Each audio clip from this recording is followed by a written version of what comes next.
baca aja atau pas kita tuh baca Al-Quran di sholat? Apakah hati kita tuh benar-benar tersentuh dengan ayat-ayat Allah? Pertanyaan ini akan terjawab insya Allah beriring ya nanti setelah acara ini selesai. Gitu. Jadi pertanyaan ini tuh pemantik aja. Kira-kira gimana sih hubungan kita sama Quran selama ini gitu? Oke. Nah, tafsir dan tadabbur. Sebelum saya ngasih ini tadabbur tuh kayak gini, terus nanti ada caranya kok yang mudah kayak gini dan sebagainya. Di awal sepertinya saya perlu deh ngasih insight tentang tafsir dan tadabbur. Karena kebanyakan ya kita itu kayak gini, takut untuk melakukan tadabbur karena merasa bukan tempatnya. Saya mah apa tuh gitu ya, belajar bahasa Arab aja nggak bisa, nggak pernah belajar bahasa Arab, baca Quran aja masih kayak gini, kayak gitu, terus mau tadabbur. No, tadabbur itu nggak kayak tafsir, teman-teman. Tafsir itu memang harus dilakukan oleh ulama yang memang memiliki ilmu yang sangat advance gitu ya di bidang Islam. Tapi kalau tadabbur itu enggak, tadabbur itu boleh dilakukan siapa aja, bahkan Allah tuh sudah memberikan kepada kita potensi untuk tadabbur. Jadi kalau dibilang tafsir dan tadabbur itu bedanya apa? Beda. Kalau di sini tafsir itu berarti menyingkap, menerangkan, dan menjelaskan. Jadi tafsir itu misalnya para ulama mengambil suatu ayat, terus dipelajari secara bahasa, secara grammar, terus nanti, ini tuh kalau misalnya kata-kata kayak gini tuh, nanti biasanya Allah tuh ngasih taunya kayak gini gitu. Terus dikaitkan dengan asbabun nuzulnya, terus dikaitkan dengan sirah nabawiyah juga, jadi mengaitkan antar itu kalau tafsir. Tapi kalau tadabbur itu lebih lagi, bukan lebih lagi, maksudnya kita harus lihat dulu sih dari tafsirnya. Jadi tadabbur itu nggak bisa jauh-jauh dari tafsir karena kita kita bukan ulama yang mampu secara keilmuan yang advance tadi. Jadi kita harus selalu tadabbur itu diiringi dengan tafsir. Nah, setelah kita baca tafsir dari suatu ayat, barulah kita mengambil pelajaran apa sih yang bisa kita ambil pelajarannya dari ayat tersebut, apa yang bisa kita lakukan, apa perbaikan yang bisa kita lakukan di hidup kita berdasarkan ayat yang baru saja kita pelajari, kayak gitu. Jadi tadabbur itu bukan kayak tafsir, beda banget gitu ya. Jadi bahkan tadabbur itu wajib dilakukan oleh setiap muslim gitu. Nah, tadabbur itu berasal dari kata mempertimbangkan.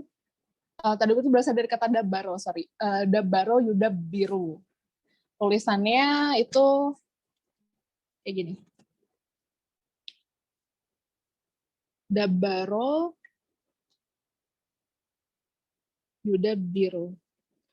Nah, di dalam bahasa Arab, kalau misalnya ada tanda tasydid seperti ini, itu berarti pengulangan makna berkali-kali atau menekankan suatu kata kerja kayak gitu. Jadi dabbaro itu adalah kata kerja gitu. Nah, secara bahasa, kalau kayak gini itu artinya mempertimbangkan, mencari tahu lebih dalam, mempelajari secara berulang, dan lain-lain. Jadi, tadabbur itu benar-benar, kalau saya lihat di kamus, ini examine gitu. Jadi, kalau examine itu kan, atau meneliti itu kan kita nggak bisa cuman sekali lihat terus, udah gitu. Nggak kayak gitu. Tapi kalau yang namanya examine itu benar-benar meneliti kayak seorang, scientist meneliti gitu ya, seorang ilmuwan meneliti, pastikan dia berulang kali, gagal, coba lagi. Nah, yang kayak gitu, tadabbur itu berulang kali, lagi, dan lagi dipelajari terus kayak gitu. Nah, terus secara istilah itu ya tadi, jadi memikirkan dan merenungi ayat-ayat Allah agar dapat memahami apa yang Allah maksudkan dalam kitabnya. Sehingga dengan begitu kita dapat menambah ilmu, iman, dan amal kita. Dan ini wajib ya dilakukan oleh setiap mukmin. Kata siapa sih wajib? Kata Allah, ada di dalam Al-Quran. Oke, nah ini adalah landasan tadabburnya. Ini maaf ya, kayaknya ini ke-convert gitu tulisan Arabnya, tapi mudah-mudahan masih bisa dibaca. Ini adalah surat Sad ayat 29, salah satu landasan tadabbur. kitab Al-Quran yang kami turunkan kepadamu penuh berkah agar mereka menghayati ayat-ayatnya dan agar orang-orang yang berakal sehat mendapat pelajaran. Ini kenapa jadi landasan tadabbur sih gitu ya? Karena Quran itu bisa menuntun orang dari jalan kegelapan ke jalan yang penuh cahaya gitu. Al-Quran ini adalah petunjuk untuk orang-orang yang berakal sehat untuk jadi mendapatkan pelajaran. Atau mungkin dalam kata-kata kita tuh sering banget ya, kita tuh nyebut hikmah gitu ya, ambil hikmahnya. Tapi sebenarnya hikmah itu apa sih gitu ya, atau pelajaran itu apa sih yang sering banget kita pakai kata hikmah gitu. Hikmah itu secara bahasa dia artinya adalah jembatan.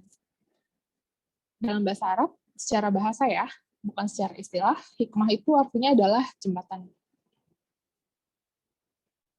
Kenapa bisa jadi jembatan? Misalnya kalau di Quran kan Quran itu isinya cerita gitu ya.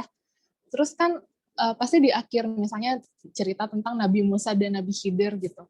Terus kita disuruh tuh ngambil hikmahnya, apa sih hikmah dari cerita Nabi Musa dan Nabi Khidir itu gitu. Apa sih hikmah tuh gitu ya. Secara bahasa itu hikmah tuh jembatan. Jembatan apa? Jembatan antara cerita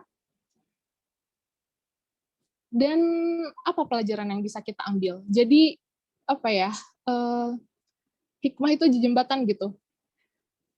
Apa nih jembatannya gitu?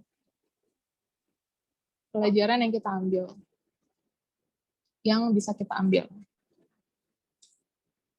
gitu. Jadi hikmah tuh adalah ini jembatan gitu ya. Sehingga cerita itu bisa kita ambil hikmahnya dan dia menjadi jembatan untuk kita untuk memperbaiki diri dan lain-lain dan lain sebagainya ya. Kalau misalnya kita mempelajari suatu ayat gitu. Oke, lanjut ya. Nah, ini landasan tadabbur yang kedua. Dari perkataan ulama, saya ambil beberapa aja. Yang tadi udah dari Quran, ini ada dari perkataan ulama. Janganlah sampai keinginanmu membaca Al-Quran hanya sekedar memperbanyak bacaan saja tanpa perenungan sedikit pun. Hendaknya jika engkau membaca Al-Quran, bacalah dengan penuh renungan. Lakukanlah bacaan dengan tartil, hadirkan dalam hatimu keagungan sang pembicara, yaitu Allah Subhanahu wa Ta'ala. Memperbanyak bacaan Al-Quran itu bukan hal yang jelek, saya nggak bilang kayak gitu ya, tapi ada hal juga yang tidak kalah lebih penting daripada itu, yaitu perenungan ketika membaca Al-Quran. Nah, perenungan ini tuh harus kita lakukan. Contohnya kayak gini aja. Pernah nggak sih pas baca Al-Quran itu kita terdistraksi sama segala sesuatu yang seharusnya nggak ada nih di dalam kepala kita pas lagi kita baca Quran gitu. Misalnya, pas lagi baca Quran tiba-tiba, aduh kerjaan ini belum diberesin, aduh cucian belum dicuci, aduh cuci piring masih banyak, gitu ya. Bukan cuma pas baca Quran gitu ya, mungkin pas sholat juga. Nah, itu tuh disebabkan karena apa sih gitu? Itu adalah yang saya jadikan judul di dalam kajian hari ini, yaitu mindful. Mindful itu apa ya? Pokoknya pikiran kita tuh fokus ke situ gitu. Fokus ke Al-Quran. Jadi pas kita baca tuh mindful. Mindful itu benar-benar fokus dan lurus aja gitu ya. Walaupun memang manusia tuh pastilah selalu banyak distraksi, belum lagi godaan-godaan gitu. Nah, tapi Allah tuh ngajarin ke kita sebelum baca Quran kita ngapain? Kita harus baca ta'awuz gitu kan. Ta'awuz itu adalah meminta perlindungan kepada Allah dari godaan syaitan dan yang terkutuk. Ketika kita mau memulai membaca Al-Quran misalnya, kita membaca ta'awuz. A'udzubillahi minasyaitonirrajim. Misalnya, kita udah baca ta'awuz nih, tapi kita masih terdistraksi. Pertanyaannya adalah, apakah ta'awuz kita itu benar-benar mindful? Ini baru ta'awuz ya, belum ke Qurannya. Belum baca Qurannya. Apakah ta'awuz kita benar-benar mindful? Gitu. Apakah kita benar-benar meminta pertolongan kepada Allah dari godaan syaitan yang terkutuk? Apakah kita benar-benar merasa cukup bahwa Allah itu perlindungan kita yang terbaik gitu? Apakah kita sudah merasakan hal itu di dalam hati ketika kita membaca satu kata itu, a'udzubillahi minasyaitonirrajim? Apakah kita sudah benar-benar mindful gitu pas ngomong itu pas minta ampun, pas minta perlindungan kepada Allah. Nah, di situ adalah PR besar kita semua. Saya juga sama, masih suka kayak gitu. Jadi, misalnya baca Quran kan, auzubillahi minasyaitonirrajim, enggak, langsung diulangin lagi, ulangi lagi dengan mindfulness kayak gitu. Supaya fokus dan terhindar dari hal-hal yang tidak diinginkan. Oke, lanjut ya. Oke, ini landasan yang ketiga. Ini ada dari perkataan ulama, kita tonton dulu aja ya videonya. Ada suaranya nggak? Ada teh, cuman kurang besar. Oke, ada subtitlenya ya, silahkan menyaksikan. نعم رمضان هو شهر القرآن ولكن الخلل الواقع الآن الخلل الواقع هو ما هو أن الناس يتلون القرآن دون تدبر أفلا يتدبرون القرآن أم على قلوب أقفالها أفلم يتدبروا القول ومنهم أميون لا يعلمون الكتاب إلا أماني وإنهم إلا يظنون قال العلماء يتلون كتابهم دون تدبر بينما يجب أن نقرأ ونحن نتدبر الذين آتيناهم الكتاب يتلونه حق تلاوته قال العلماء أي يتدبرونه ويعملون به.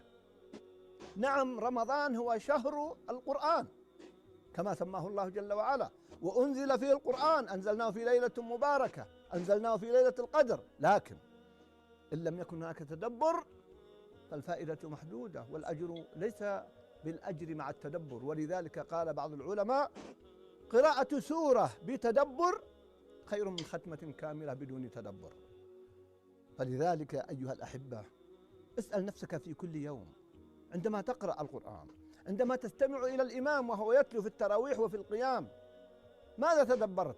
ماذا أثر في حياتك؟ ماذا غير في سلوكك؟ هذا هو التدبر. التدبر يختلف عن التفسير.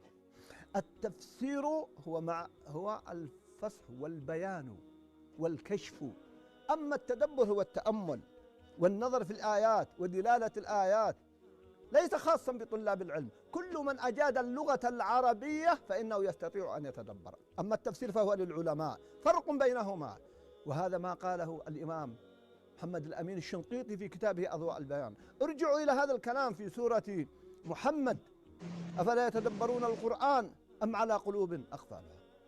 بهذا فعلا سنجد أثر القرآن على أخلاقنا على سلوكنا على أعمالنا سنجد أثره في مجتمعنا في أمتنا لأن القرآن شفاء ونزل الله القرآن شفاء للناس وهدى رحمة لكن إذا تلي بتدبر وإيمان جعل الله وإياكم من أهل القرآن وحفظنا وإياكم وتقبل منا ومنكم وادعوا لإخوانكم المجاهدين والمستضعفين والمسلمين عموما نسأل الله التوفيق والسداد وتقبل الله مني ومنكم والسلام عليكم ورحمة الله وبركاته. Ya, tadi sudah kita simak bersama video sebelumnya itu apa ya dijelaskan kan di sana tafsir itu berbeda dengan tadabbur. Jadi kita jangan takut untuk tadabbur. Terus tadi juga ada si kata-kata siapapun yang bisa bahasa Arab itu bisa tadabbur. Tapi jangan takut maksudnya karena ini beliau itu kan di Arab ya domisilinya.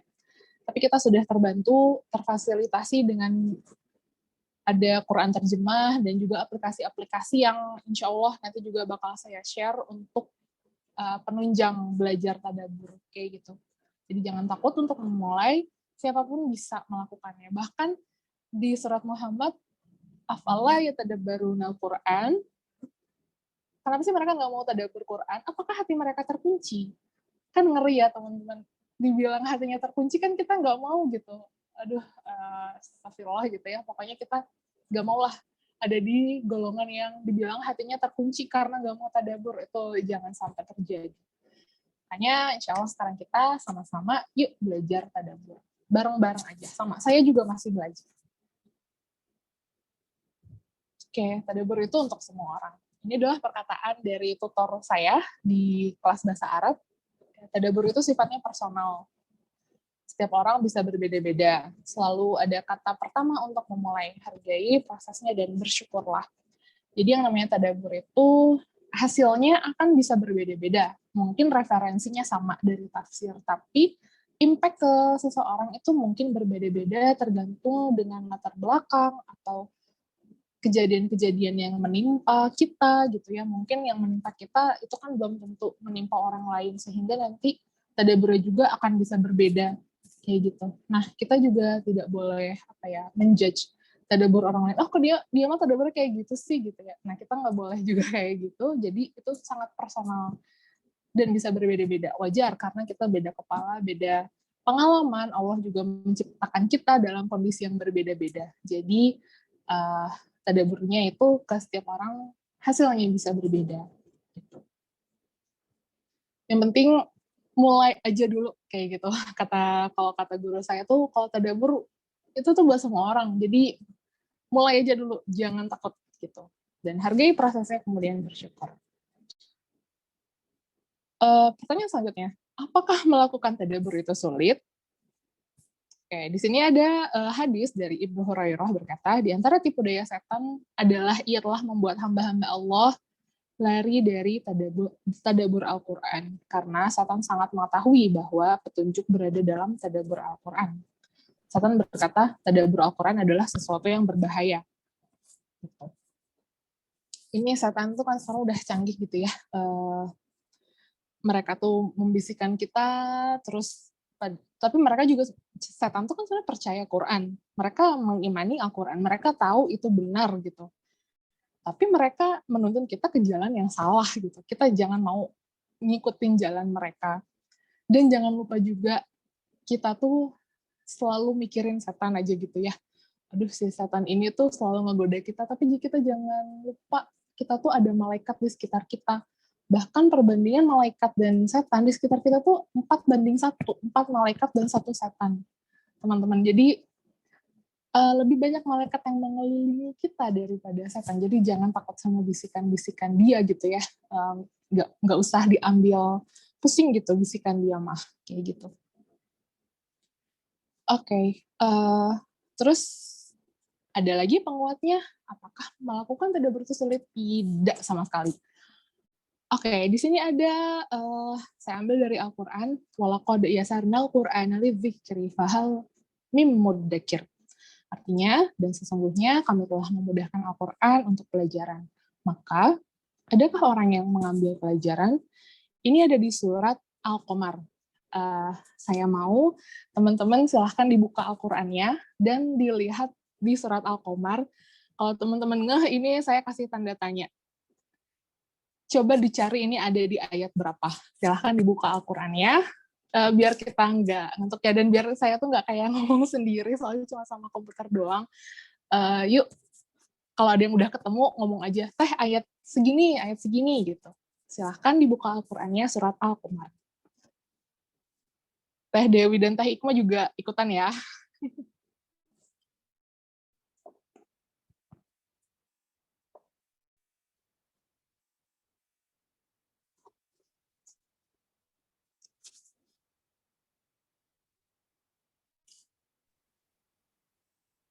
Ada yang Aku sudah ketemu. Ya. Teh Ayat 17 ya kayaknya. Al-Qamar ayat 17. Ada lagi yang menemukan? Ayat 32. Ayat 32. Good. Terus lagi ada lagi nggak? 22. Banyak banget teh. Ya, ada. Yang pertama disebut itu dari ayat 17. Coba cari setelah ayat 17 disebutnya ada di ayat berapa aja. 15 teh. 15. 15? Coba, kayaknya 15 tuh agak beda. Oh iya beda, ada kapannya. Ya, kalau 15 belakangnya beda. Tapi mirip ya. 40. 40. Ini kok dihapus sih. 17, tadi berapa lagi? 32, 40, terus? 22. 22. Terus? 40. 40 udah. Ada lagi? Udah kayaknya. 1, 2, 3. Harusnya ada satu lagi. Ada 5 harusnya. 1 ya Teh? Ada nggak? Ayat berapa?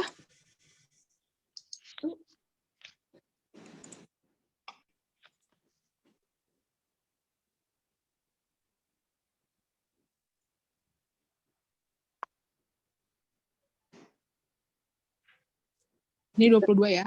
22 terus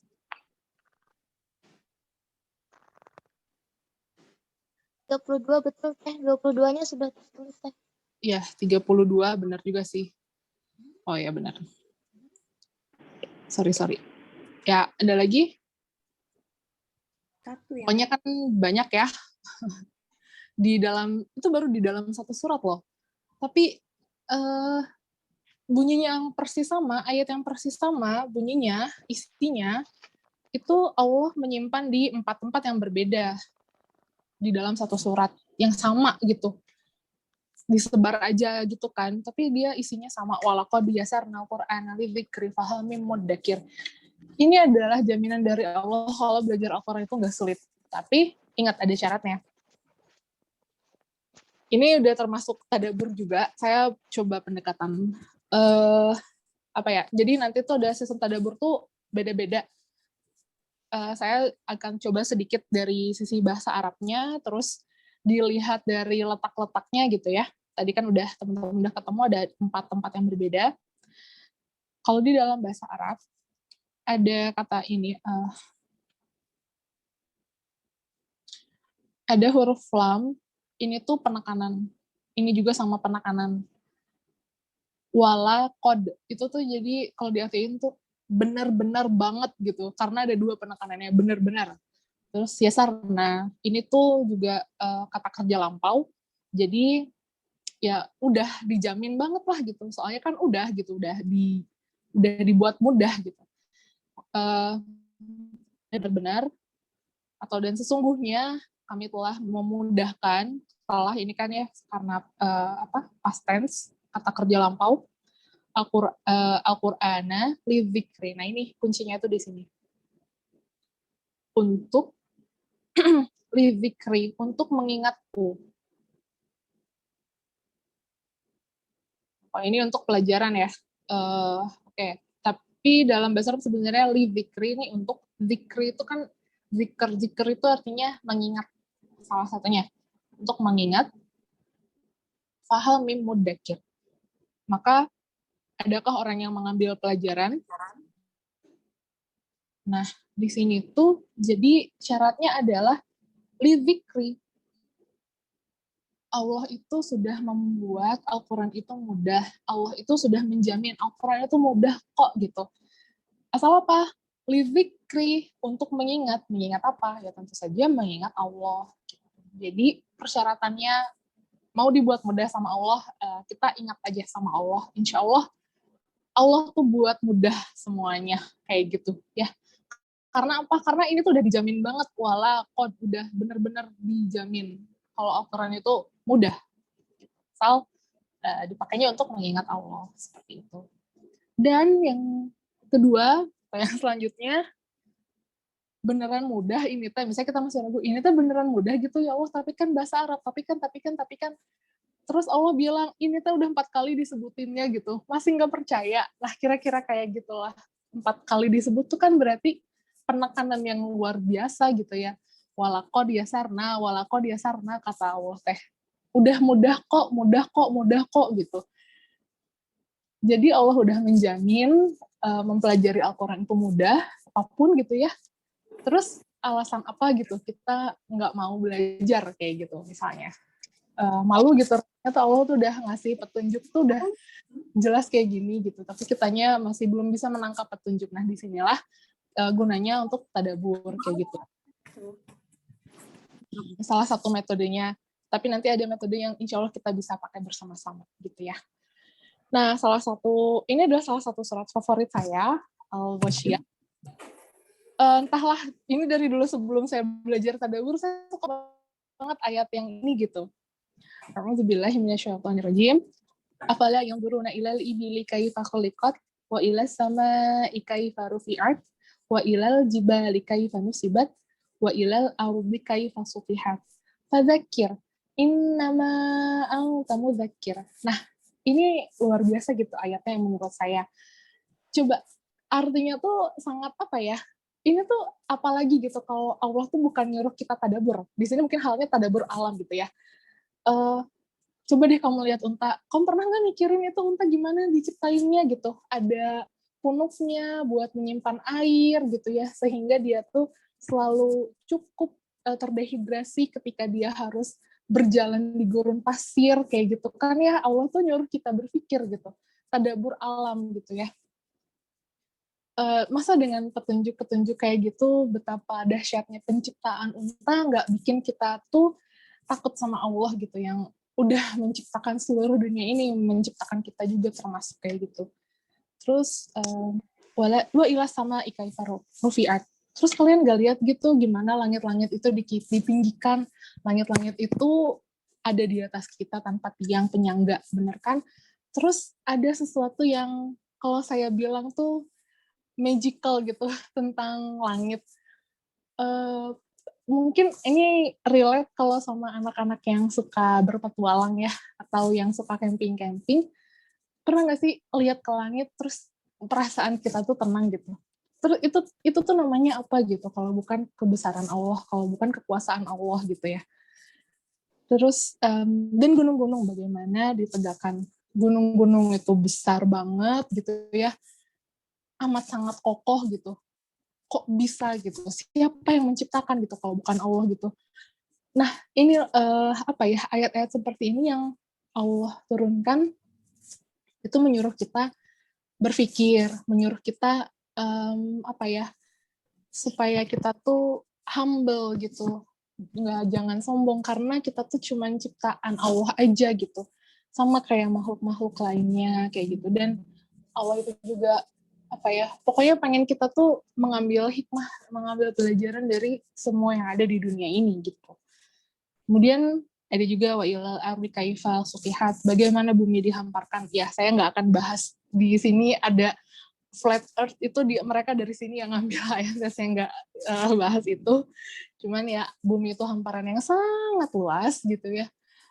Kita tuh bisa travel dari satu negara ke negara yang lain, dari tempat satu ke tempat yang lain gitu. Betapa luasnya bumi Allah gitu.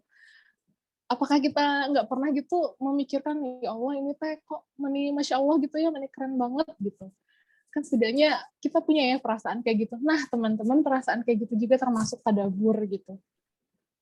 Kayak misalnya contohnya ini sih, ibu saya tuh sering banget melakukan tadabur, apalagi pas lagi apa ya, bukan makan buah atau sayur gitu ya, pokoknya yang organik-organik gitu. Uh, Ibu saya tuh kalau misalnya strawberry aja itu kan bijinya kecil-kecil gitu. Nah, suka gimana ya Allah teh nyiptainnya, ini hebat banget kok bisa ya nyiptain kayak gini, ini kecil-kecil bijinya gitu. Terus tuh kan kami itu pencinta kopi banget ya, saya tuh. Nah, beberapa hari kemarin itu kami tuh nyobain yang namanya teh dari kulit biji kopi gitu. Terus ya ibu saya tuh bilang lagi, tuh ya masya Allah ya, Allah mah udah nggak akan sia-sia gitu nyiptain sesuatu teh.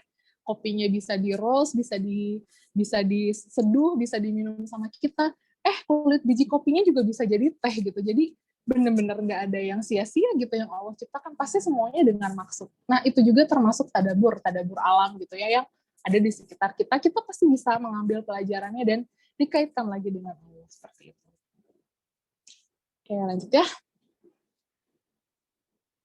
How to start. Oke, nah tadi kan udah apa ya, misalnya dari yang surat Luqman, terus tadi yang tadabur alam, terus kita pengen dong yang tematik, pengen dong kita tadabur Al-Quran yang spesifik tentang ayat sesuatu, misalnya pengennya ayat apa gitu ya, bisa nggak sih gitu? Bisa, tenang aja, ini adalah tujuan kami di sini. Oke, yang pertama itu adalah mindful reading. Mindful reading itu ya baca dulu ayatnya, pelajari artinya, kemudian buka buku tafsir, buka asbabun nuzul, buka sirah nabawiyah, dan atau enggak kajian-kajian ya, ulama banyak di YouTube, silahkan dibuka aja gitu sebagai referensi. Terus tapi teh gimana dong, aku nggak punya buku tafsir. Buku tafsir kan kita tahu sendiri ya, itu teh luar biasa mahal banget gitu. Gak apa-apa, jangan khawatir. Nanti ada source belajarnya dan itu gratis, bisa di-download di genggaman aja sekarang mah gitu, gampang pokoknya ya. Tapi kalau punya bukunya lebih bagus lagi sih, lebih enak dibaca. Terus setelah kita mempelajari itu mindful reading dari suatu ayat, kita reflection, merefleksikan ayat itu, apa sih pelajaran yang bisa kita ambil dari ayat itu, kejadian apa yang menimpa kita yang mungkin bisa kita ambil hikmahnya berkaitan dengan ayat tersebut, kayak gitu. Terus yang ketiga itu action plan. Action plan itu berarti kita ke depannya melakukan apa untuk perbaikan, kayak gitu. Setelah kita pelajari ayat yang sudah kita pelajari, gitu. Sebentar, saya mau nanya dulu. Saya ngomongnya kecepatan nggak? Oh, masih bisa diikut. Enggak, cukup. Enggak. Cukup. Aman. Oke. Soalnya suka ada yang bilang kecepatan gitu ya. Nanti dikurangin lagi kalau kecepatan. Oke, alhamdulillah. Sip. Oke, kita langsung mulai aja. Nah, ini saya ATM dari, mungkin teman-teman ada yang follow Creativity by Guan atau enggak Quran Journaling di Instagram, itu punyanya Mbak Guan. Beliau itu menginisiasi jurnal Al-Quran. Saya juga ada mantap. Ada followersnya Mbak Guan, ada followersnya jurnal Al-Quran ya. Jadi saya ATM dari sana dan juga dari tutor bahasa Arab saya gitu. Jadi kira-kira inilah yang sering kita lakukan gitu ya ketika kita mau tadabur gitu, supaya bisa tetap on the track gitu tadaburnya. Nah, pertama tuh kita temanya tuh pengennya apa, terus nanti kita cari deh tema yang itu tuh adanya di surat apa, ayat apa gitu. Terus di kolom 1 ini istilahnya anggap aja ini tuh buku tulis gitu ya. Di halaman pertama coba ditulis ayat dan artinya, kemudian di bawahnya tulis referensinya, bisa dari tafsir, asbabun nuzul, atau kajian ulama gitu, atau dari sirah nabawiyah juga bisa ditulis aja. Nah, setelah kita mantep nih gitu ya, udah referensinya dirasa udah oke gitu, terus langsung kita refleksikan aja ke diri kita gitu. Apa sih yang bisa kita ambil pelajarannya dari ayat itu? Gitu. Dan dikaitkan dengan kejadian dari kehidupan kita sehari-hari juga boleh banget. Asal ya itu dia. Makanya jangan makanya tadabbur itu perlu referensi, perlu tafsir supaya tadabbur kita tuh nggak kemana-mana gitu, nggak all over the place, tapi tetap masih masih di satu tujuan gitu. Kita tetap perlu tafsirnya, referensinya gitu. Kemudian tulis action plan, menuliskan rencana apa yang kita mau perbaiki ke depannya berdasarkan dari ayat yang sudah kita pelajari. Pemantik refleksi. Misalnya, misalnya ada suatu ayat, tapi kita tuh benar-benar nggak bisa relate, apa ya pelajarannya gitu. Coba tanya ke diri sendiri, apa pelajaran pentingnya dari ayat ini? Apa key learning-nya, poin-poin pentingnya, kunci-kuncinya apa nih gitu ya. Coba dilihat dari ayat itu, terus gimana ayat ini tuh bisa menambah keyakinan kepada Allah. Ini bukan ya pastikan keyakinan kepada Allah tuh kita bisa meningkat, iman kita tuh meningkat gitu ya dengan kita melakukan tadabbur gitu, insya Allah. Apa nih hal baru yang baru kita ketahui dan kita tuh bisa makin yakin sama Allah gitu. Terus bagaimana aku bisa mengamalkan pelajaran dari ayat ini? Nah, itu juga action plan ya termasuknya. Terus apa saja informasi baru yang telah mengubah perspektifku? Ada misalnya yang, selama ini aku pikir kayak gini, ternyata kata Quran, kata tafsir, ternyata beda ya gitu. Nah, hal-hal yang kayak gitu tuh bisa banget gitu mengubah perspektif kita gitu ya dari tadabbur. Kemudian bagaimana aku bisa menjadi lebih baik setelah belajar ayat ini juga masuknya ke action plan aja gitu. Jadi kalau misalnya bingung nih, harus tulis apa ya gitu di refleksi atau di action plan, coba dari sini aja di pemantik refleksinya gitu. Oke, saya tuh pengennya langsung mulai aja sih. Sebentar. Kayaknya saya harusnya, bentar ya. Ini dia. Source belajarnya buku tafsir yang tadi saya sebutin, terus dari kajian.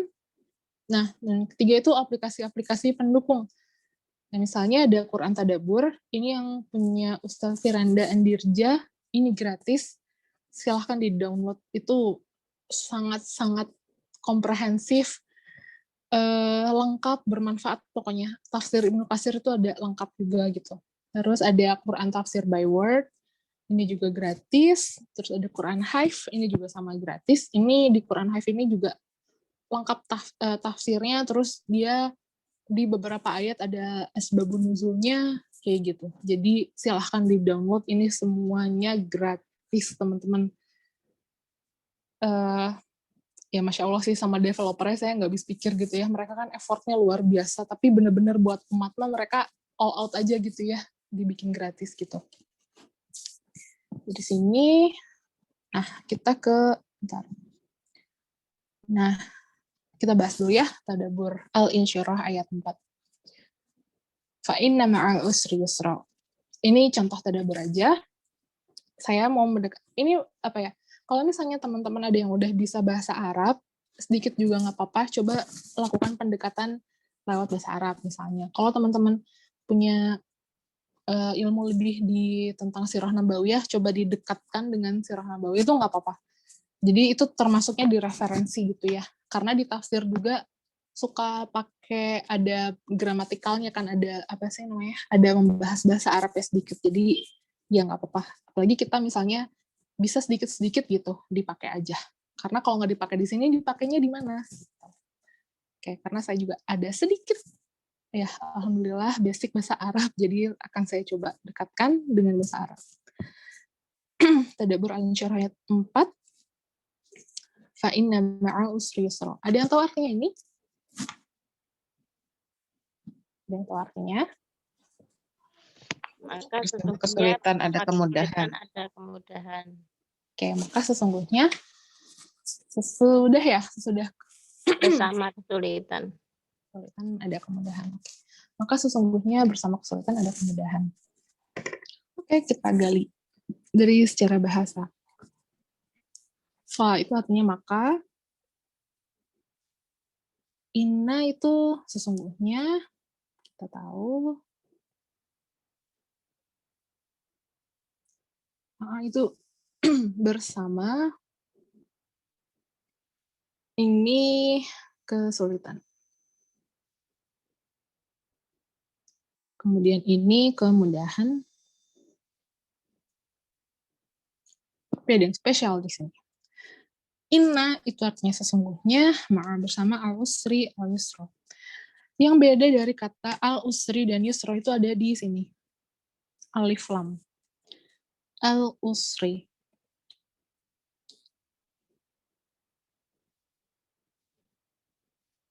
Ini bukan domah ya, hamzah wasl.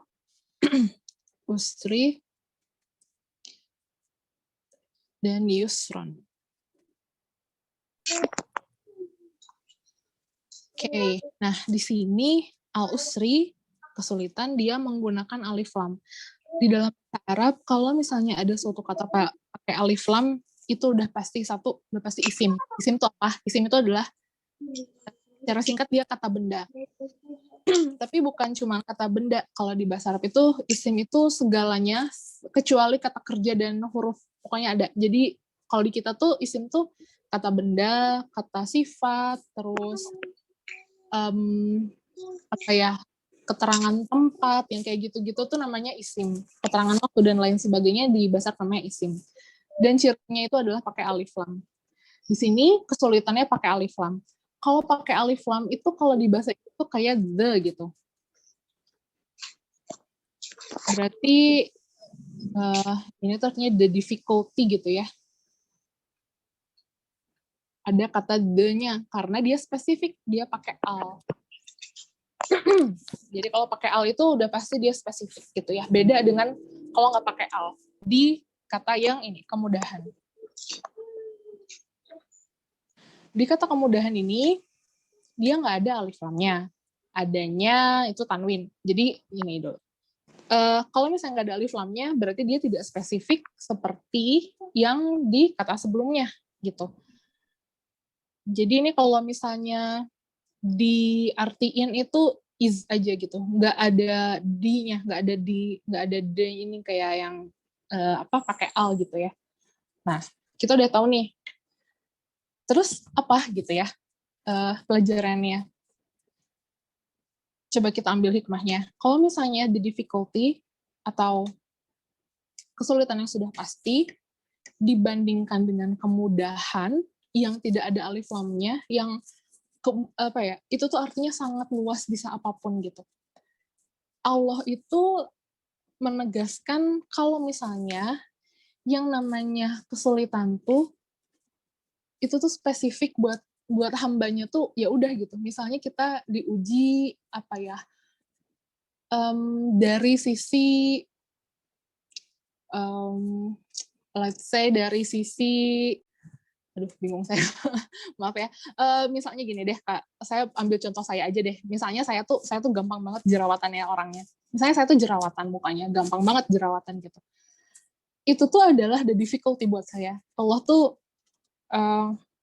ngasih kesulitan itu ke saya, itu spesifik tok gitu. Tapi saya diberikan kemudahan yang lain. Kita tuh kadang-kadang cuma fokus sama satu jerawat kita, tapi kita tuh lupa kalau kita tuh punya anggota tubuh yang lengkap. Terus misalnya kita tuh bisa makan gitu ya, terus kita tuh punya atap untuk berlindung, kita bisa tidur, kita punya keluarga dan lain-lain. Itu tuh kadang-kadang kita lupa, itu tuh adalah kemudahannya, iznya dari Allah gitu.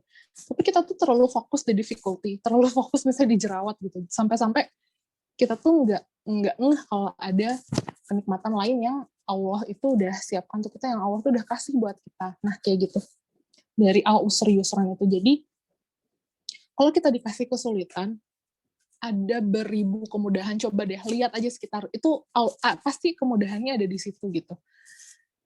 Karena kesulitan tuh turun bersama kemudahan, dan kesulitan yang turun tuh satu kok gitu, spesifik, udah itu doang, karena dia pakai al gitu ya, the gitu, udah tahu gitu. Kayak misalnya kita ngomong the car gitu ya, udah tahu kan mobil yang itu tuh gitu. Nah kalau pakai the itu kan kayak gitu, nggak bisa mobil yang lain. Tapi kalau misalnya yang yusron gak pakai al, itu bisa mobil apa ya, mobil yang mana aja gitu misalnya. Jadi ya banyak gitu, kemungkinan itu bisa banyak sekali, tidak terbatas gitu. Dan uniknya inna ma'al usri yusra itu muncul lagi kan di ayat setelahnya, di ayat kelimanya. Jadi fa inna ma'al usri yusra, terus inna ma'al usri yusra. Kayak ini masih nggak percaya nih ya, oke diulangin lagi ayat ya. Beneran gitu ya. Al usrinya tuh spesifik, yusrannya tuh bisa luas banget kok gitu. Masya Allah gitu ya, Allah dan Al-Quran, dan Allah itu memilih gramatikal dalam bahasa Arab dalam Al-Quran tuh luar biasa. Itu tuh adalah petunjuk buat kita. Dan ini tuh sering dibahas di tafsir tentang grammar seperti ini. Nah kita mah tinggal baca aja, terus kita ambil refleksinya apa gitu. Misalnya kita pernah nggak sih diberikan kesulitan sama Allah, terus ternyata pas itu tuh kita tuh dapat untung yang besar nih kayak gitu misalnya ya. Saya rasa semua dari kita juga pasti pernah kayak gitu. Jadi coba dilihat aja pas kita lagi susah, pasti Allah tuh nyiapin sesuatu deh yang besar gitu buat kita gitu. Saya kasih contoh, teman saya tuh ada, beliau itu diberi ujian yang Masya Allah gitu ya. Kalau saya sih waktu itu gak kuat sih dengar ujiannya dia tuh berat dan banyak, dan aduh ya Allah gimana nih kalau misalnya saya yang ditimpa kayak gitu ya belum tentu kuat juga gitu. Jadi beliau itu dicerai oleh suaminya, kemudian bertepatan dengan itu ya, gak jauh waktunya ibunya meninggal. Betapa itu teh kesulitan yang nyata gitu ya untuk teman saya gitu. Sedangkan saya nggak bisa kayak gimana gitu, ya cuman bisa cheer up lah sedikit gitu, sering datang ke rumahnya dan lain-lain. Tapi setelah itu beberapa bulan kemudian dia menikah, kemudian dia menikah lagi, kemudian dia di keluarga suami yang baru itu keluarga besar yang sangat mengayomi dia gitu ya, karena yang waktu itu jadi dia keluarganya juga nggak deket gitu sama dia gitu, jadi dia benar-benar kehilangan seseorang, 2 orang gitu ya, 2 orang keluarganya yang benar-benar deket sama dia gitu. Kemudian alhamdulillah pas nikah lagi dia keluarga suaminya tuh sangat baik gitu dan keluarga besar, dan dia itu kata dia tuh keluarga kayak gitu yang belum pernah dia miliki sebelumnya. Kemudian sekarang dia punya anak. Itu gimana ya? Mungkin ketika dia desperate gitu, itu tuh kayak nggak terbayang gitu. Nanti tuh Allah tuh bakal ngasih apa gitu. Ya kan kalau kita lagi terpuruk tuh kayak, aduh ya Allah ini tuh gimana gitu. Tapi ternyata kalau kita lihat gitu, misalnya sekarang gitu, itu tuh udah, ya Allah, pasti ada sesuatu yang besar gitu. Jadi jangan menyerah. Kalau misalnya ada sesuatu yang sulit, itu pasti ada suatu kemudahan yang Allah siapkan buat diri kita. Kayak gitu. Oke, lanjut ya. Tadabbur, alhamdulillah. Jadi tadabbur ini tuh yang cukup impactful buat diri saya. Kalau yang tadi itu Al-Insyirah ayat 4 itu, ini adalah ayat pertama yang saya tadabburi bersama dengan guru saya, guru bahasa Arab saya. Waktu itu diajarinnya, pertamanya tuh dari ayat ini gitu. Datanya udah bikin, wah Masya Allah gitu ya, keren gitu. Nah, tadabbur alhamdulillah. Kenapa saya suka banget tadabbur alhamdulillah ini? Karena kalimat alhamdulillahirabbil alamin itu mengubah perspektif saya. Jadi saya sempat ini nih, jangan takut ya teman-teman, kalimat alhamdulillah itu pernah mengubah hidup saya. Dulu itu saya masih mempertanyakan kenapa kita harus sholat dan lain-lain, pokoknya mudah-mudahan tidak terjadi kepada teman-teman. Dan dari sekian banyak pertanyaan saya itu tentang agama, tentang Allah, tentang ibadah dan lain-lain tuh ternyata jawabannya tuh simply alhamdulillahirabbil alamin gitu. Jadi apa sih rahasianya yang ada di kata ini? Nah, alhamdulillahirabbil alamin artinya apa coba? Pasti kita tahu kan? Alhamdulillah segala puji bagi Allah. Puji bagi Allah alam. Rabb semesta alam gitu ya, kalau diartiin. Alhamdulillah, itu kan segala puji bagi Allah kalau terjemahan umum ya, segala puji. Tapi sebenarnya yang namanya alhamdulillah itu, dia bisa udah termasuk dua kata kerja. Jadi, rasa terima kasih, dan rasa bersyukur. Dan ini tuh nggak bisa dipakai buat ke manusia gitu, cuma bisa ke Allah aja. Alhamdulillah ya Rabbil Alamin. Kita tuh berterima kasih dan kita pun bersyukur gitu. Alhamdulillahi Rabbil Alamin. Rob tadi salam ya, atau alamin, semesta alam ini. Jadi kita itu gini, kalau kita sudah mengakui bahwa Allah itu adalah pencipta kita,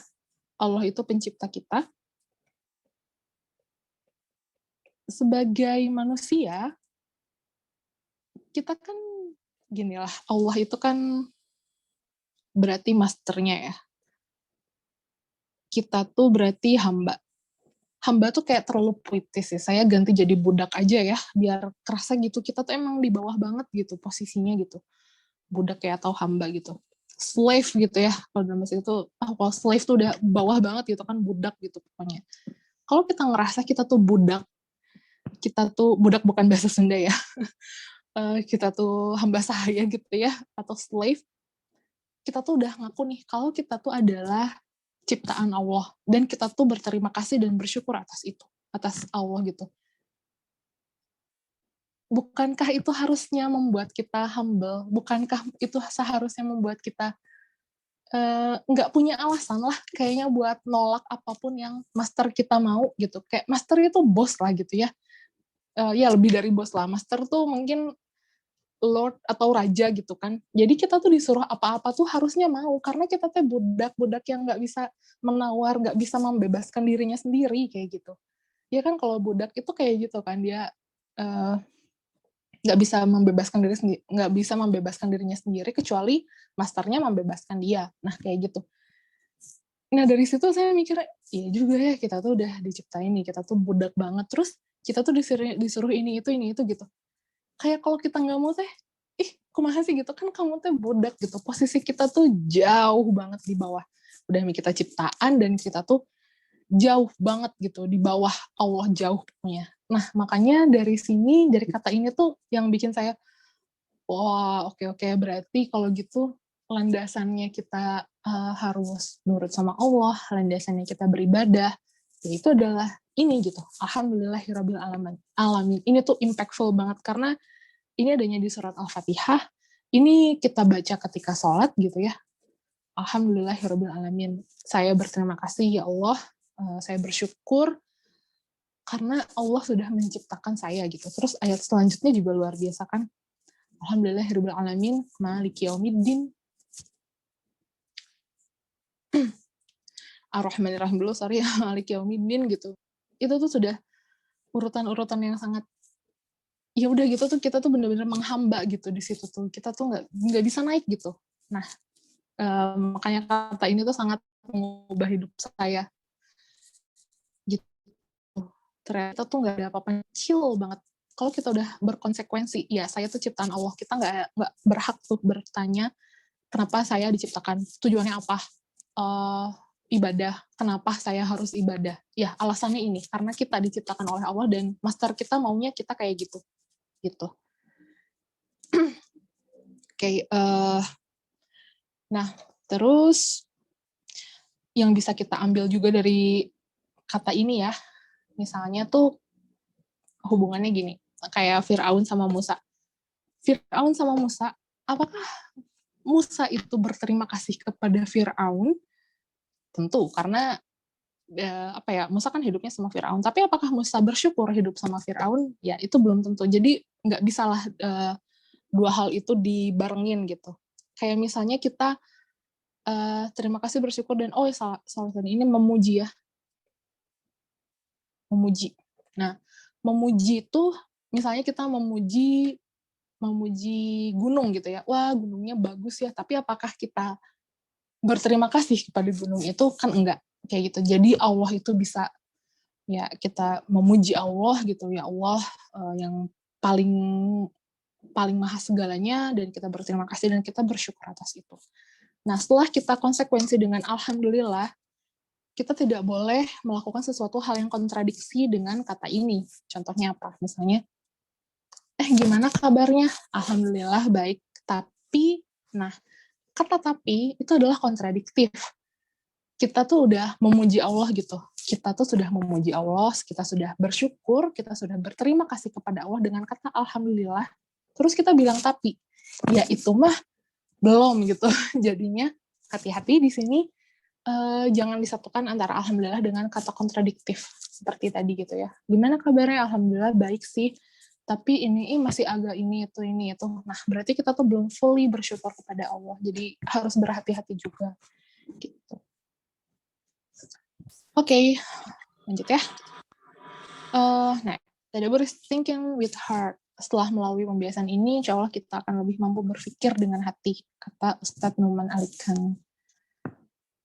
Nah, ini source belajar tadi udah, referensinya, dan jazakallahu khairan kasiran. Silahkan jika ada pertanyaan. Semoga Teh Dewi, saya kembalikan kepada Teh Dewi. Masya Allah. Jadi makin semangat nih Teh memperbaiki bacaan Quran, juga makin semangat belajar bahasa Arab ya. Bener nggak teman-teman? Ternyata Al-Quran itu diturunkan sebagai obat ya. Jadi kalau ada masalah apa-apa yang datang gitu ya, balikin lagi aja ke Quran, balikin aja ke Allah. Kan Allah master kita ya, gitu kan ya. Nah, bagi teman-teman, sebelumnya jazakallahu khair buat Teh Balkis. Bagi teman-teman yang mau bertanya, silahkan untuk mengaktifkan raise hand-nya. Oh ya, kebetulan udah ada nih Teh Nisa, Khairun Nisa. Mangga Teh Nisa Tenisa mau bertanya. Bismillah, Teh Balkis. Iya, Izin oh enggak. berwan suara Dek Amar.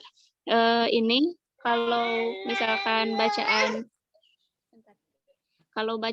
Al-Quran kita belum sesuai aturannya gitu, yang harus kita pelajari itu pertama apakah tahsin dulu atau bahasa Arab dulu gitu urutannya. Kemudian kalau tadabur itu Nisa baru tahu, kirain itu kalau tadabur itu kita baca misalkan satu ayat, baca artinya, lanjut lagi satu ayat, terus baca artinya. Ternyata bukan gitu ya Teh. Jadi memang harus sesuai yang Teteh tadi sarankan gitu ya, kayak tulis referensi, refleksi, action plan kayak gitu ya Teh. Paling gitu aja Teh, jazakillah khair. Iya. Mangga mau langsung dijawab aja Teh Balkis atau gimana? Oke, langsung jawab aja kali ya, biar nggak nanti takut nyambung. Ya, Teh Nisa, terima kasih banyak atas pertanyaannya. Mungkin Tata juga bertanya hal yang sama. Aduh, maaf. Pertanyaan pertama tuh urutan belajar Al-Quran ya. Sebenarnya urutan belajar Al-Quran itu nggak ada yang salah, teman-teman. Jadi apapun yang bisa kita pelajari saat itu ya belajar aja. Misalnya mau tahsin dulu ya silahkan tahsin dulu, mau tadabbur dulu boleh, tadabbur dulu, mau bahasa Arab dulu karena ada jalannya bahasa Arab dulu, mau tahfiz dulu karena ada jalannya tahfiz dulu aja. Jadi nggak ada yang salah. Apa yang kita mudah melakukannya silahkan dilakukan terlebih dahulu kayak gitu. Nah, terus yang kedua tadi, apakah harus kayak gini gitu? Sebenarnya enggak. Jadi makanya tadi yang awal-awal itu saya kan kayak misalnya bahas di apa ya? Nah, di Al-Ghoshiyah ini kan tadi saya meraktekinnya cuman baca artinya aja terus kita tadabur gitu kan, baca artinya terus kita tadabur. Nah, sebenarnya enggak harus lewat referensi, cuman karena ada beberapa arti Al-Quran itu yang nggak, apa sih namanya tuh, yang kadang-kadang kita nggak bisa mengerti cuma dengan baca artinya aja, makanya kita perlu baca buku tafsir supaya kita nggak kemana-mana, kayak gitu. Dan kenapa ditulis? Kalau nggak ditulis tuh takutnya nanti lupa, gitu. Kalau saya sih lebih senang ditulis, jadi nanti kalau kita perlu bisa dibaca ulang lagi, kayak gitu. Kayak gitu sih, jadi nggak harus nulis dan harus selalu baca atau kajian atau kayak gimana, bisa juga sih dari baca artinya kalau emang yang udah jelas kayak tadi nih, kayak yang surat Al-Ghoshiyah ini salah satunya kayak gitu. Teh Nisa, semoga menjawab. Baik, Teh Nisa, gimana Teh Nisa?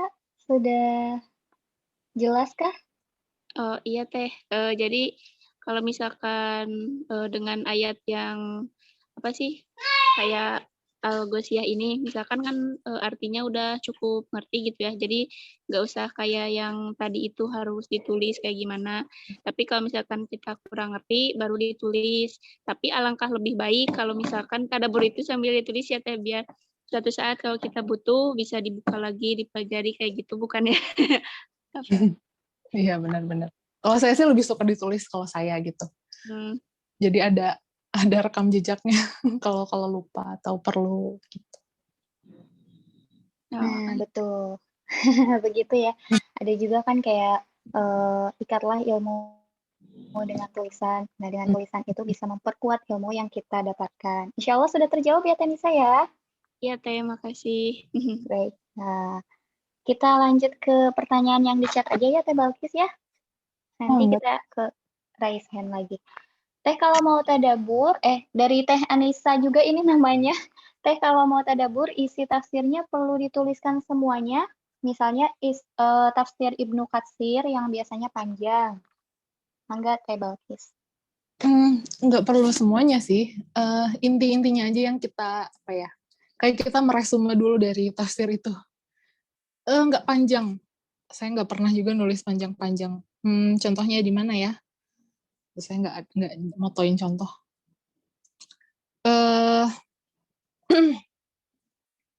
Misalnya tuh, saya nggak motoin ya, bentar ya.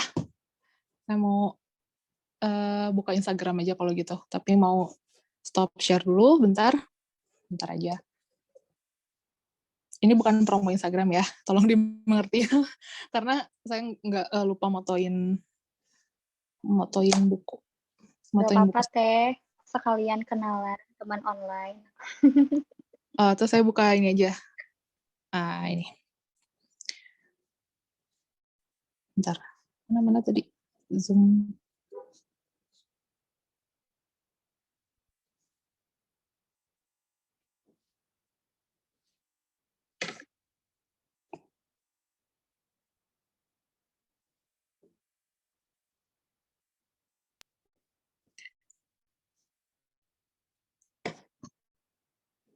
Kelihatan nggak? Quran.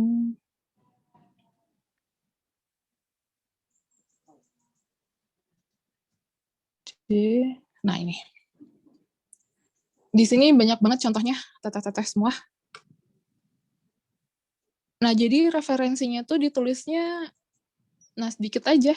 Misalnya segini.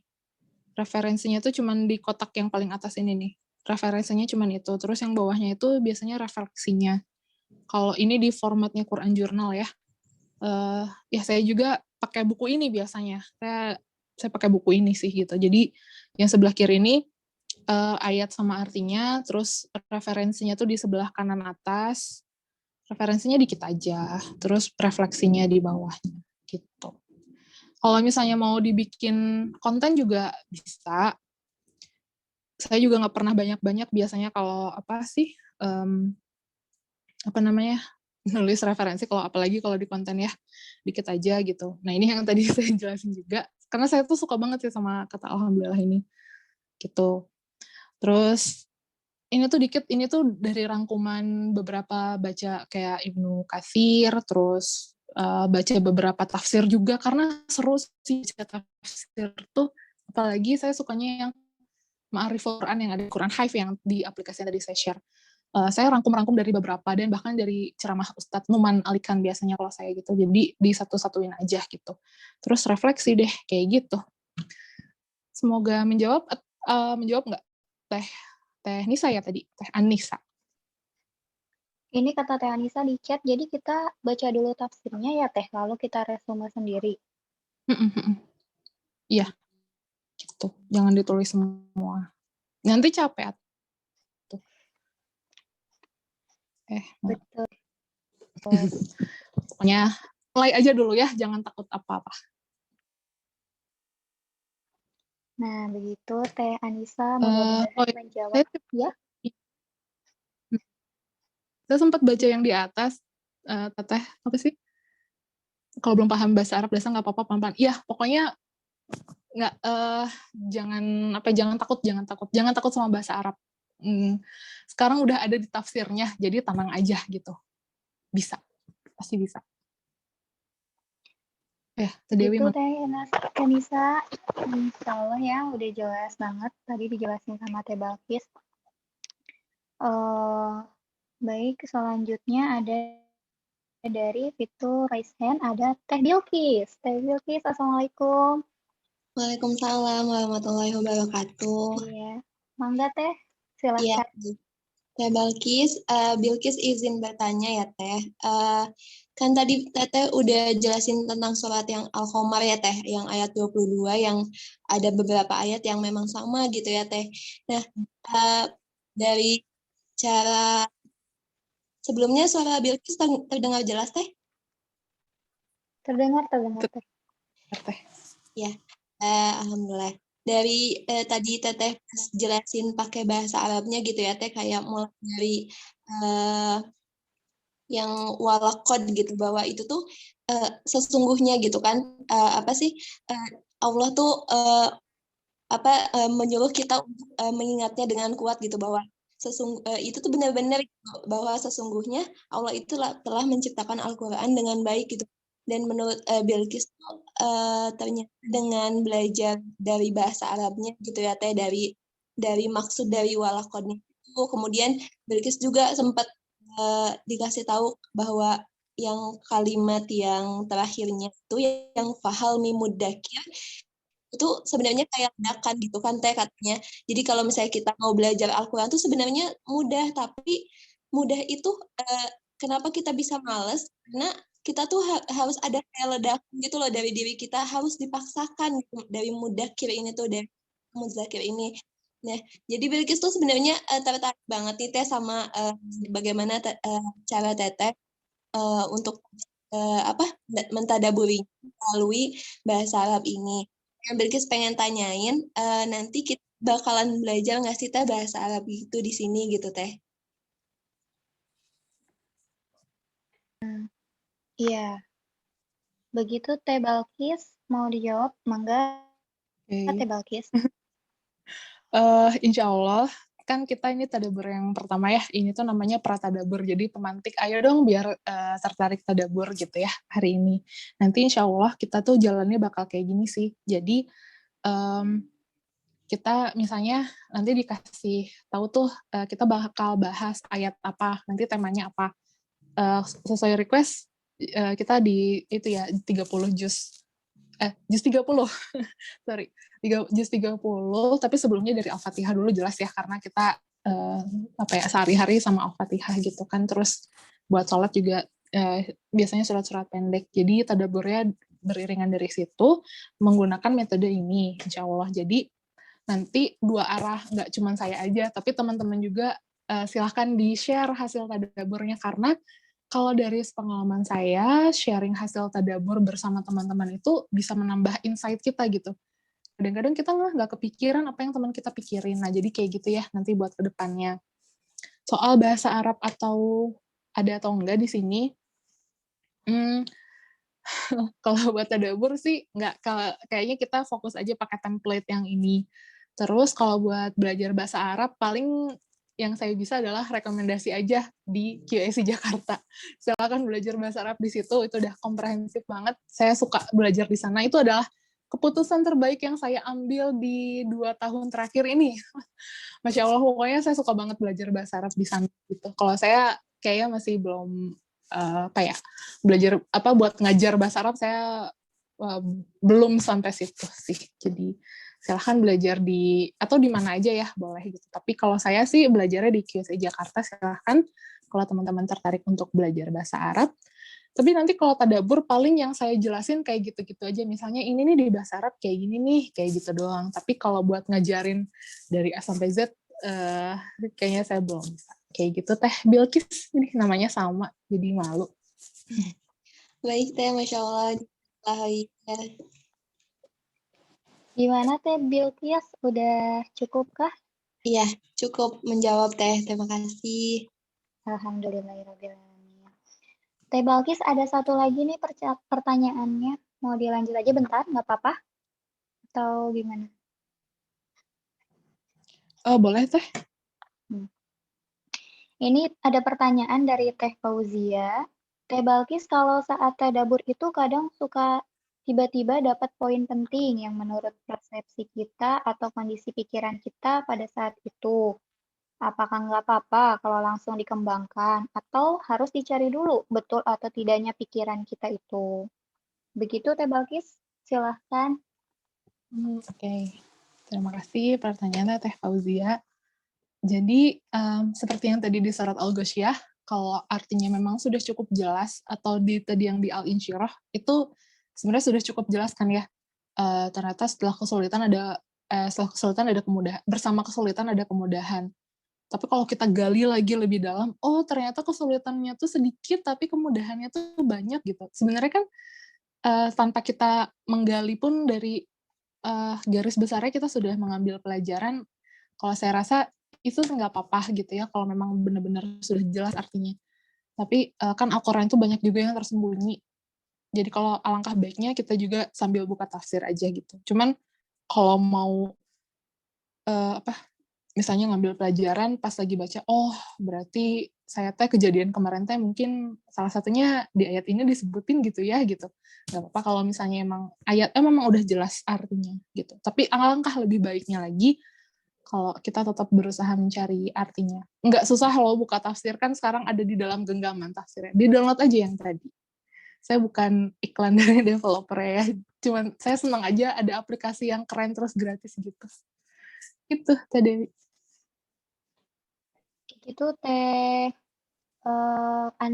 Teh Fani, Teh siapa ini? Oh, Teh Fauzia, sudah jelas kah? Insya Allah sudah jelas ya. Oh, ini Teh ada yang terlewat ternyata, satu dari Teh Wahyu Ningtyas.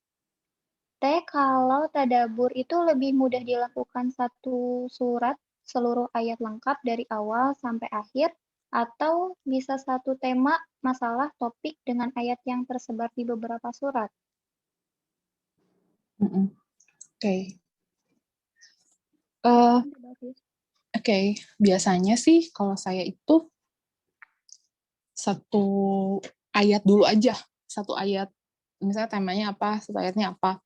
Nanti itu bisa juga jadi ayat lain yang topiknya sama, yang temanya sama, bisa jadi pelengkap di referensi. Jadi di tafsir itu biasanya lengkap kok kalau misalnya kita udah bahas tentang misalnya ini ya, surat apa sih? Al-Qadar misalnya ayat 1. Inna anzalnahu fi lailatul qadar. Misalnya itu. Di tafsir tuh ada, dia tuh nyambung loh sama surat Ad-Dukhan ayat 1, 2, 3 gitu katanya. Kita bisa langsung, itu bisa jadi di referensi pendukung aja. Boleh kayak gitu.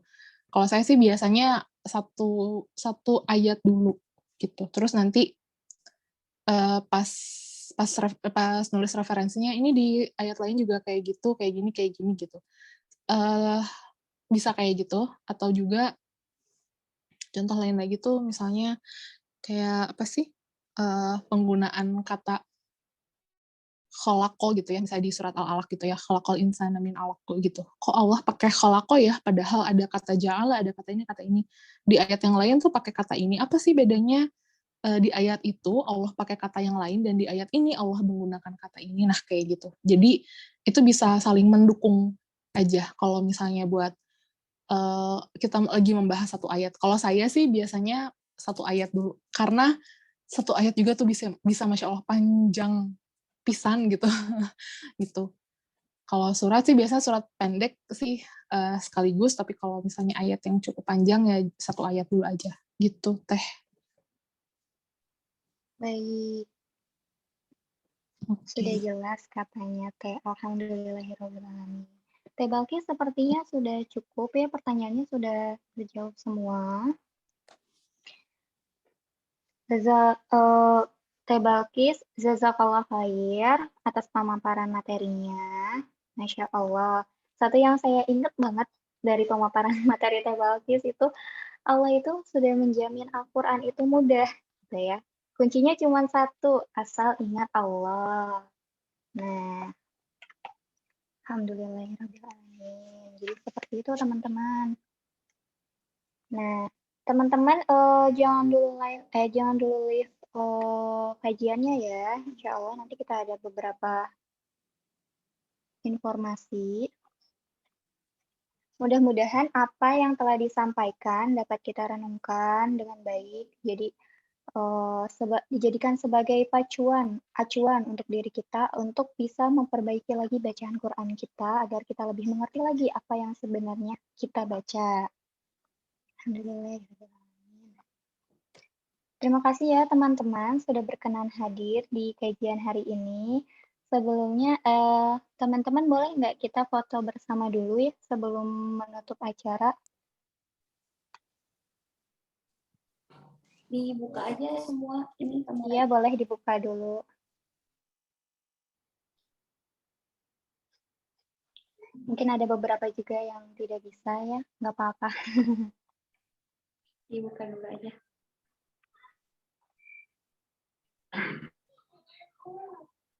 Sambil nunggu yang buka ya, ada 2 layar di sini. Sambil nunggu yang buka, ini ada informasi sedikit tentang kajian kita selanjutnya. Nah, kajian kita selanjutnya tentang mempersiapkan Ramadan terbaik. Jadi kita sebagai seorang muslimah tuh harus ngapain aja di bulan Ramadan. Insya Allah akan dibahas minggu depan dengan TAAS. TAAS ini influencer sama Musibah di Darul Fitrah. Gitu. Nah, ya. Nanti informasi lebih lengkap akan di-share di grup. Yuk kita foto yuk. Ada 2 slide ya. Ya. Senyum teteh-teteh, jangan lupa senyum. Yuk, layar yang ke-1 ya. 1, 2, 3. Udah sekali lagi ya. 1, 2, 3. Sekarang masuk ke layar yang kedua. Nggak tahu ya dari layar yang mana, ayo. Senyum aja lah. 1, 2, 3. Nah, sekali lagi ya. 1, 2, 3. Oke, teteh-teteh. Jazakallahu khair. Insya Allah kita Alhamdulillah. ketemu minggu Iya. depan ya. Kurikulum Insya Allah. Kurikulum kita akan mulai bulan April ya, teteh-teteh ya. Insya Allah, mudah-mudahan Allah mudahkan ya. Dikembalikan lagi kepada Teh Dewi. Iya, hatur nuhun Teh Ikma. Ya, jazakallah khair untuk semua teteh-teteh yang sudah meluangkan waktunya untuk menghadiri acara kita hari ini. Jangan lupa untuk follow akun Instagram Ruang Keluarga Muslim karena semua informasi akan disampaikan di sana. Sebelum acaranya ditutup, kita berdoa dulu ya. Subhanallahumma wa bihamdika asyhadu an la ilaha illa anta astaghfiruka wa atubu ilaik. Jazakallah khair teteh-teteh. Silakan boleh live yang sudah ada acara lagi. Jazakillah khair, Teh. Jazakillah khair ya, Teh.